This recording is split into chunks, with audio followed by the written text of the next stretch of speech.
Welcome to the Metamorphosis Podcast, hosted by Erin Howe in the United States and myself, Nora Brucker in Germany. In this podcast, we talk to people about transformation and the moments and events that change us. We hope you enjoy.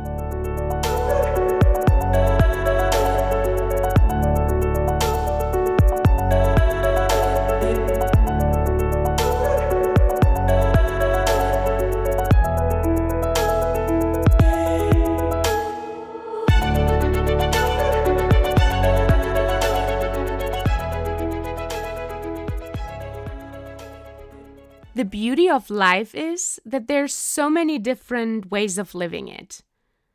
With this podcast, we get the opportunity to meet people from all walks of life, who sometimes live a very different lifestyle than we do. And if you ask me, that's simply wonderful. Today, Sary Miller joins me in a conversation.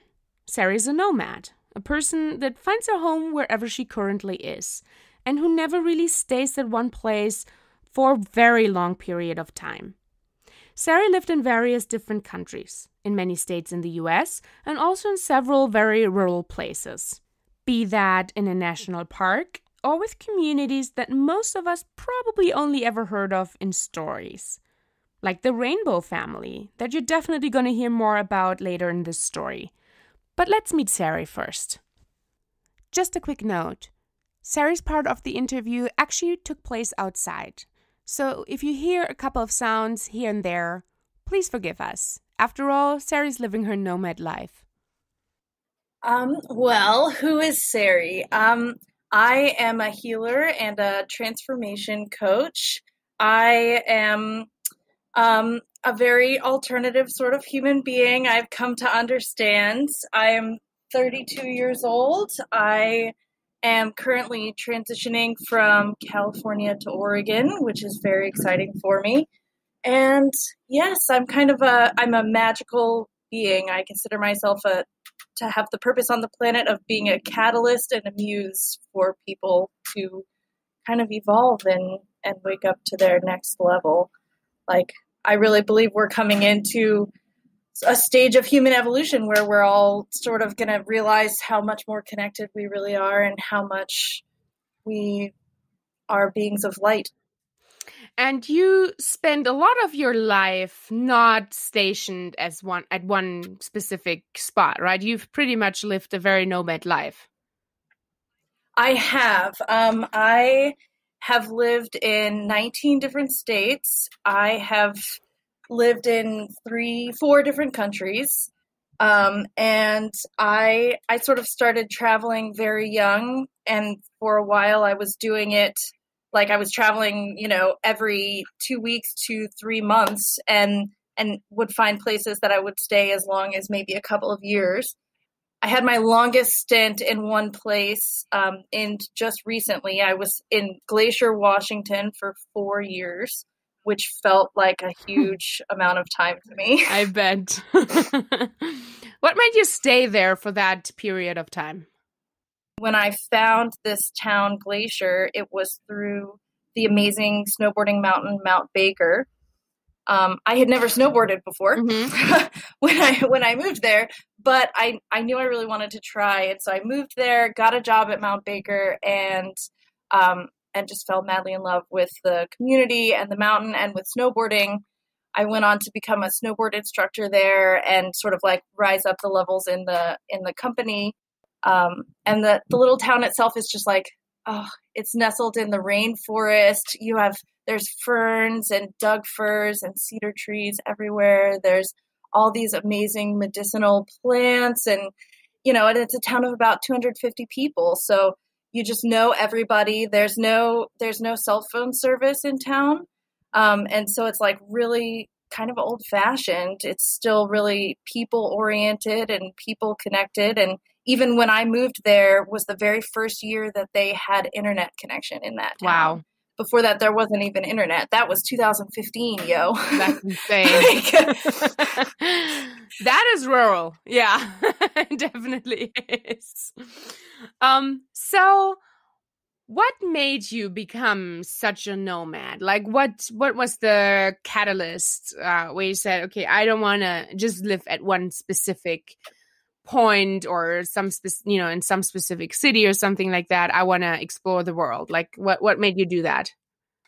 Right. I think I grew up in South Louisiana, and I was a big reader, and I always, like, my favorite books were like these adventure fantasy books. I just loved reading about, traveling adventures, and I always imagined going out by ship and exploring new lands, and I felt really sad as a little kid that somehow that might not be available, that we couldn't, like, find totally new lands, that it had all been discovered, right? So I think I had a bit of inherent wanderlust as a kid. What did your friends and your family think about you not wanting to stay at a specific place? Like, how was that received? Well, my family was not a big fan. I started my traveling journey by leaving home at 16. I had planned it out for several years, and it was all, very dramatic and wrapped up in that sort of teenage narcissism that happens. But the actual final catalyst for me to choose to leave home was that my mom had told me that she wasn't going to sign on for me to go to college out of state. I knew for sure that I wanted to travel and leave. And so this was sort of the deal breaker for me. So really, my family did not approve or agree in any capacity at the time. I would say it took my mom another 10 years to get comfortable with the idea that I was just going to keep moving and being farther away. And I'm here visiting my mom right now. I haven't seen her in 2 years, which, doesn't seem that long to me. Time is like, 2 years is like the blink of an eye, really. I feel such a sense of eternity about time that it's really flexible. And so it doesn't make a difference. When I make friends, space and time is not something that has to interfere with those relationships. Yeah. I mean, despite Glacier, there obviously must have been some places where you say, this was so worth traveling to, like that you would recommend to anybody else out there. Could you tell us a little bit about those? I mean, you must have seen so much on your travels. Like, I just want to hear like some of those stories of people you've met and experiences that you've made, and just, what the favorite spots are. Yes, I have one place that comes to mind immediately, which is McCarthy, Alaska. And I would love to tell the story of how I got there because of the town along the way as well. So I was a whitewater raft guide without a winter job. And being from Louisiana, I was really intimidated out of the skiing and snowboarding at the time. I did eventually get over that. But so the first winter after my very first season raft guiding, my now ex-husband and I decided that we were going to try dog sledding as our winter sport. I had a husky and he was a puller, and I had been really involved in like service dog training with him, and I thought it would just be a really cool exercise. And so we actually drove in the middle of winter from Alabama all the way up to the northern Yukon to this little town called Tagish, where we ended up working as dog sled trainers under some Iditarod racers there. And this place was like a place totally out of time. There was, no gas station, no grocery store, no bar, no anything. It's just a tiny little collection of houses in the middle of the tundra in the Yukon. And I lived in this cabin that was a completely dry cabin, so no running water, tiny little 10 by 10 cabin with a sleeping loft in it. And my experience there really changed me as a person forever, because it was really my first real experience with winter. I got to have, a full 6 weeks at negative 40 degrees. And this amazing thing happens at negative 40 degrees where, so I'm in this dry cabin, there's 12 feet of snow on the ground, and this stillness comes over the land when everything is that cold. Sound travels just forever, and everything just sort of blankets to a stop. All the stars come out in the sky, and we had aurora borealis almost every night for a time period in there in like January. And I got the experience of being able to take a dog sled team out through all of these trails. They had, miles and miles and miles of trails that we would just travel by dog sled in the middle of the night. And, I would be able to look up and see the aurora borealis coming through the trees down on me. And the crazy thing about when it's negative 40 degrees outside is that when it was in hindsight, I think it was the end of February, and it dropped, the temperature rose from negative 40 to negative 20. And I remember my husband and we went outside in t-shirts and shorts, feeling, it was like spring has sprung. We were totally sure that it was now springtime in Alaska, that somehow it was farming season. And so we left in March believing that we would get jobs as farm hands or raft guides. We had some misadventures along the way. I ended up living with the people who homesteaded Homer, Alaska, in a little bus in the middle of winter, with having to post hole through 12 feet of snow to get to this bus, eating salmon every night because there's no more vegetation at all, right? And eventually this led me at the time to a town called McCarthy, Alaska, which, if there was anywhere that I was ready to call home forever, it was McCarthy, Alaska. And this town, you can't drive into the town. So there's a 60-mile dirt road that takes tourists about 4 hours. It takes locals about 2 hours to drive. They won't even allow rental cars on this road. They have location tracking. And if you take a rental car on this road, you will be fined an extraordinary fee. So we found this town. We got hired on as the only 2 raft guides for a company there. Mm-hmm. And otherwise had never seen it or heard of it before. We just knew that it was a tiny little dot surrounded by green. It turns out that this town is in the middle of the Wrangell St. Elias National Park. So it's 13.2 million acres of wilderness in Alaska. And there's 2 towns right back to back, McCarthy and Kennecott. McCarthy has a technical population of 25 people. And in the summertime, that blows up to about 150. We lived in a tent, in an 8-person tent with an electric bear fence around it. And we had an outdoor kitchen set up with 5-gallon buckets. And every day living in this town, your life is really just about sort of the chores of the day. So we would go about once a week and we would carry our water up into a natural spring, which is the water that everyone drank in the town came from this natural spring, and haul it back down. I remember the moment I got to take my first real shower in McCarthy. It had been over a month since I had had a real shower, and I just remember the water coming off black, and the experience of just water as this cleansing, healing, amazing thing that I had been living without for so long that I would have paid any amount of money to have a shower, a real shower at that moment. At the time, I really wanted to, find a cabin to rent and stay there year round and do another winter there. Things did not end up working out that way, but this town is so close to my heart. And actually in Glacier, Washington, where I ended up living, I ran into a whole bunch of people, at least 4 people, which is a whole bunch when it's a town of 25, at least 4 people who had lived in McCarthy, Alaska. And somehow there was a connection right back down to Glacier, Washington. That's interesting. I mean, the world is definitely a small place, huh? So in what other countries have you lived other than America? So I lived in Peru I was in Peru for about 2 months, and my qualifications for living somewhere are that I don't have a home somewhere else. So I lived in Peru for 2 months in 2017, and then I lived in Egypt for 2 months in 2018, and all my stuff was packed into a car back somewhere in the US. Interesting. And how do you choose the places that you want to stay? How do you choose Egypt, or how do you choose a specific national park in America? How does that happen? Well, Some of them find you. So Mm-hmm.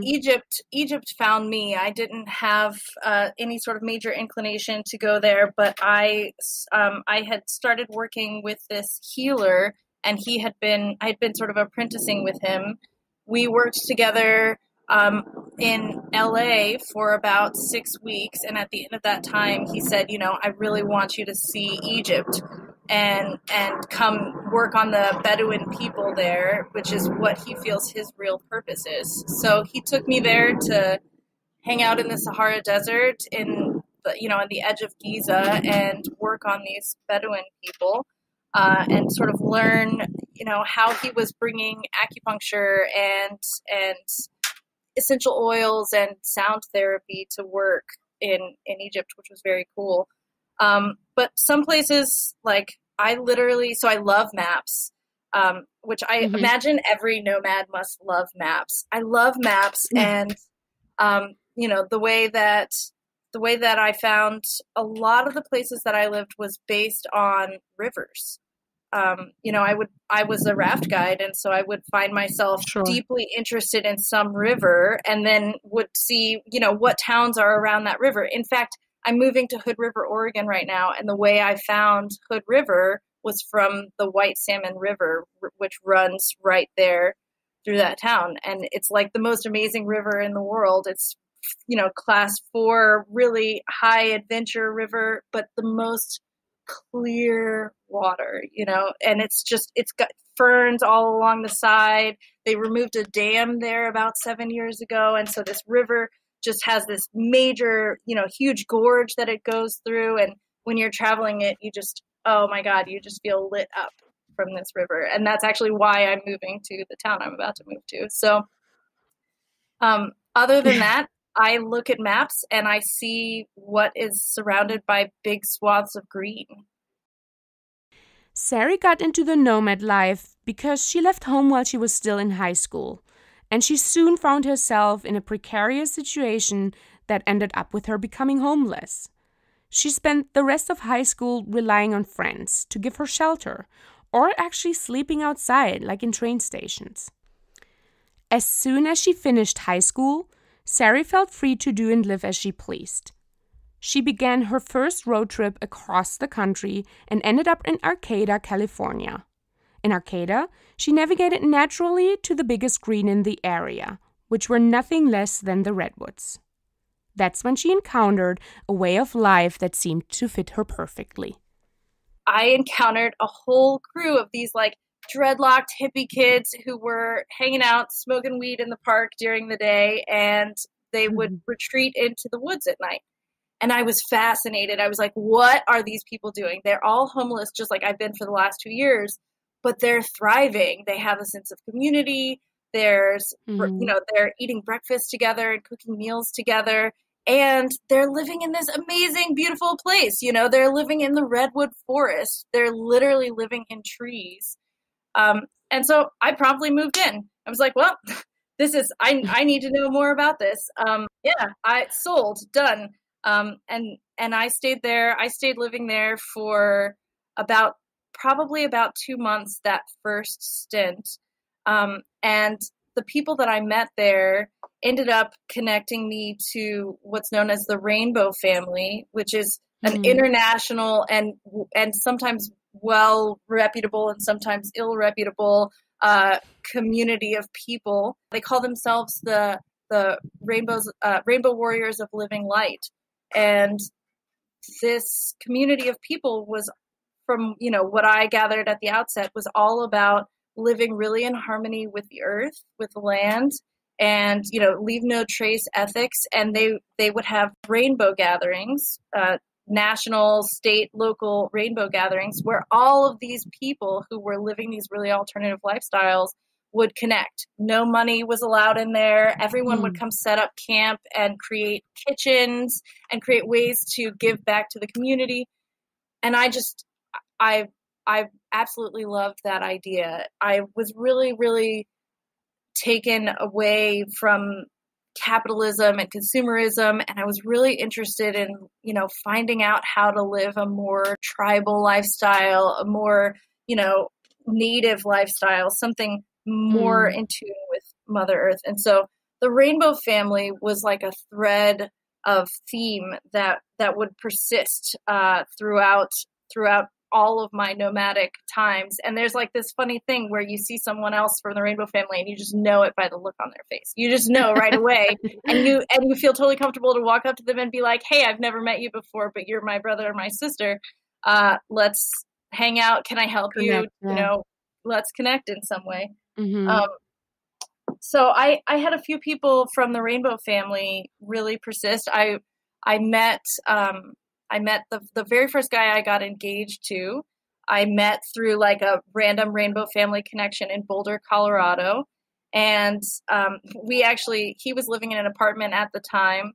And we, you know, like went to some sort of rave party in the woods where everyone was living out of a van. You know, this was 2008 or so. And the next day I said to him, you know, you don't know this yet, but you're totally going on the road with me. And he got rid of his apartment and packed all his stuff up and got rid of everything and got in a car with me. And I ended up on this sort of long spiraling road trip with that man and my friend Alec. And we ended up back in Arcata, back in the redwoods. And we ended up also in this crazy little place called the Mesa in Taos, New Mexico, which is an Earthship community that is completely off the grid. And it's the kind of place where police won't even go into. It's self-policed. Okay. What was that like? The Mesa was kind of crazy. So there's this thing you come to know inside of all these communities that there's two types of hippies. Okay. There's the hippies with bongs, and then there's the hippies with guns. And the Mesa was very much the latter. It was really a bunch of very, very rugged, hardened people that were trying to soften back up. So they had created this community, and within this community was a bunch of interreliance and interdependence, but it also is literal anarchy. And so it's the kind of thing where if someone decides that you've stolen from them, well, you feel like you can point a gun to their head and say, get the hell out, which was somewhat terrifying for someone like me, especially at the time I hadn't necessarily found my teeth yet. And so I was very, very sort of soft and vulnerable and gooey and was like, ooh, I don't know about all these people ready to do violence on each other. But that wasn't the whole experience either. Like, the violence is one part of that community that turned me off, but the other part of it was, you know, a bunch of people that are literally making their own shelters, literally making their own tools, and really surviving together, which I think is beautiful. And were they open-minded of like strangers joining them? I would assume that a very tight-knitted group that is also self-policed would be a little bit wary of like new coming people. For sure. And I'd say that's true in all of these little communities, that you definitely have to earn your reputation when you show up. So people are reading you all the time. And if you don't show up really authentically, you know, you're dismissed out of hand, period. So what's next for you? Like, how do you envision your future? Do you even make like really plans for like, oh, this is where I want to be in 5 years? Or do you just go day by day? I really don't believe in planning per se. I do believe in goal setting.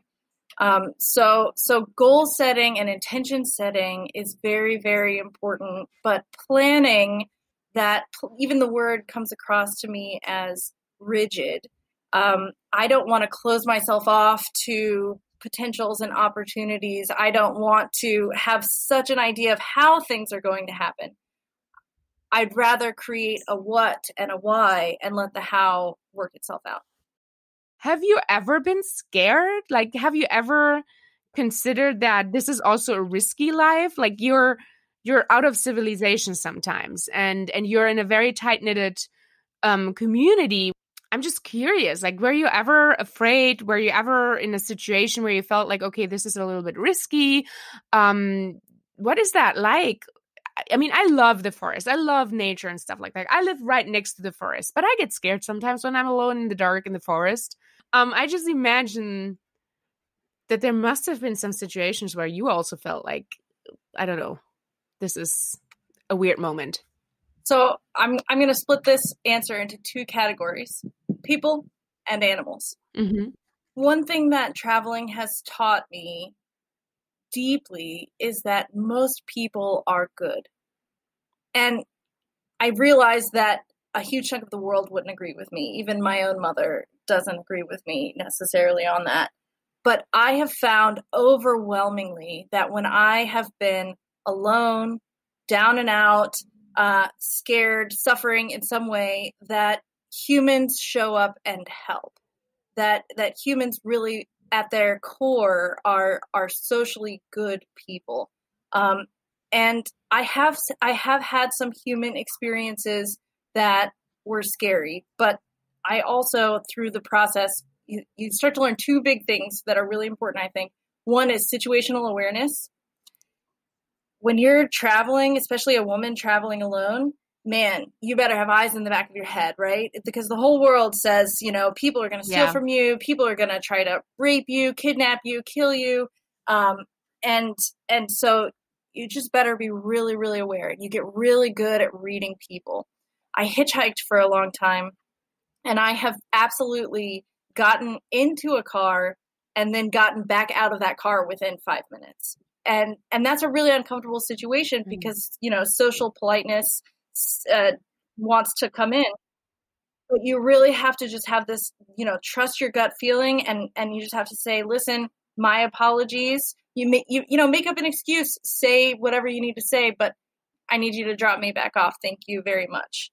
I'm maybe very lucky in that way that I've never really been robbed. I've never had a lot of maliciousness geared towards me. I did one time. I was camping in Washington State. I was living in this tent for about 3 weeks at the top of this logging road overlooking this mountain, and I was trying to find a job at the time. So I would leave my tent, come down, go to a cafe so that I could get internet and look for a job. And one day I came back and humans had stabbed through the tent, stabbed through the sleeping bag, covered everything in taco sauce, and thrown it in a fire. I don't know why. And I'll say I didn't have anything valuable in there because that's something that you learn to, but my tent was my home, and my sleeping bag was literally like the only thing keeping me warm at night. So it was still detrimental, but that was probably the worst human thing that ever really occurred. Past that, I mostly have encountered really beautiful, amazing people. And when I am with someone that for some reason my gut feeling says, nope, wrong person, uncomfortable, I just leave. Yeah. That's kind of that's the privilege of being a nomad. Yeah. Oh, obviously you can always move on. Yeah, that's true. So what are those scary animal encounters?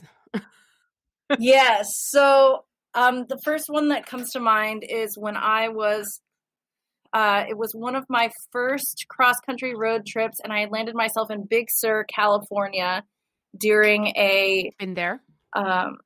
During the wildfires. Oh, okay. So yeah. I was living out of my car and needed a campground for the night. And, I'd been driving all day. So it's sort of like, even though the wildfires are going on, which wasn't anticipated by me, I still have to find a place to sleep. So I pulled into this campground probably 2:00 in the morning. I was traveling with a parrot at this point in time named Puff, an African gray parrot. So I traveled with this little portable cage, and he was just my little road tripping buddy, and it was my best friend Sam and I at the time traveling, and we pulled up to this campground at 2:00 in the morning. We set the tent up, set the bird up in his little portable cage, and then took off to go pay the fee for camping there. And when we came back, the cage was destroyed, Puff was gone, and there was bloody feathers all over the ground. No.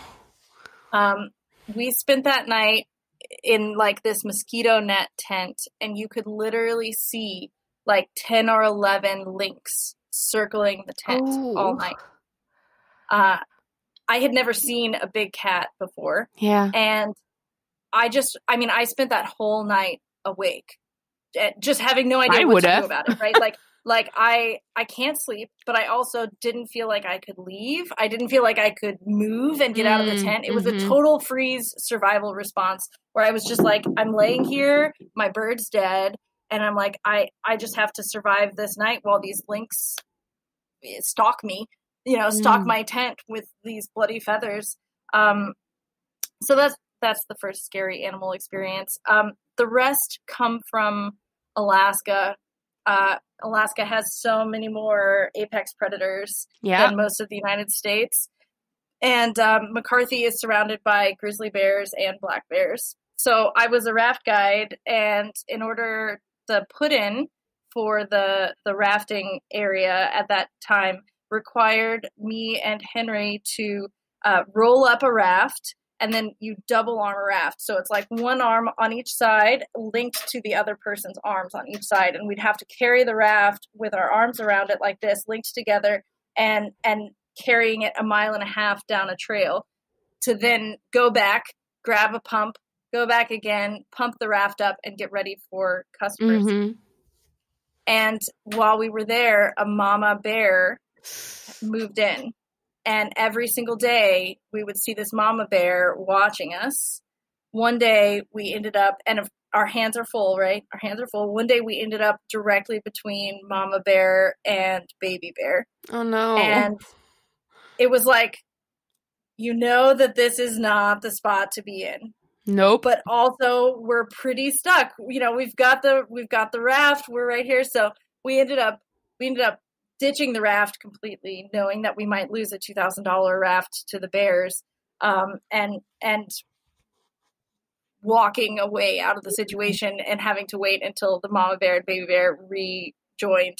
That same summer, we changed tents to this crazy old 1970s circus tent way up in the hills, and at the time we had helped a crew of people clear a plot of land to create a dirt road and eventually put in cabins. But before those cabins were in, we were going to live in this 70s circus tent up there for a while. And when we moved in, the grizzly bears still owned that turf. So I traveled with a dog, and at the time, 2 dogs. And for the first 3 or 4 nights that we were there, the dogs stayed awake all night. And like literally, me and Henry went and peed in a perimeter around the tent, and the dogs went and peed in a perimeter around the tent so that we could be like, this is our turf. But we had 3 or 4 nights of just staying up all night, banging sticks, grizzly bears right there. Like you could see 6 of them. And you're just a tiny human in the middle of the woods with nothing but a cloth tent to protect you. Like, you really just have to be on your stuff, ready to, really confident, big, tall shoulders, and just making really loud noises, being like, I am bigger than you. You don't know it, but I am bigger than you, and I would totally win in this fight. So the animals have been more, from my memory, the animals have been the only really scary things.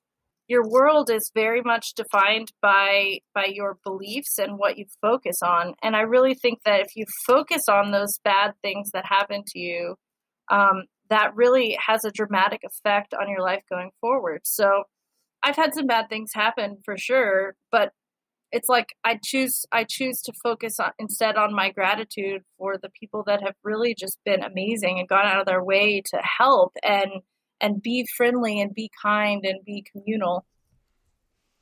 With this beautiful statement, I'm ending this interview. Sary's way of life is definitely not for everyone. While the dream of being free and having no responsibilities to keep us at a certain place might be something that all of us kind of experience, it definitely takes a certain type of personality to actually do it. I have streaks like that in me. Of being free and traveling the world, of meeting new cultures and an indefinite thirst for learning new things. which is how I actually ended up with a life on more than one continent. But I highly doubt that I would actually find myself living in the woods. So, hearing about Sary's unique way of life has been a lot of fun and also a great perspective of how different we actually all are. If you are interested in learning more about the communities that Sary encountered, check out our website for more information. And if you like this episode and all of the others that we've been doing so far, please make sure to leave us a review and rating on Apple Podcasts or your favorite podcast platform. We will see you next week with a new story, and thank you for listening. The Metamorphosis Podcast is produced by Aaron Howe in the United States and me, Nora Brucker, in Germany. Thank you to all of our supporters, and of course a huge thank you to our guests who are telling us their stories from around the globe about change and life-changing moments. For more information about each episode, check out officialmetamorphosispodcast.com and follow us on Instagram at officialmetamorphosispodcast for an exclusive look behind the scenes and our guests. We're happy for you to leave your thoughts on each episode, and we are very much looking forward to hearing from you. This is the Metamorphosis Podcast with Aaron and Nora.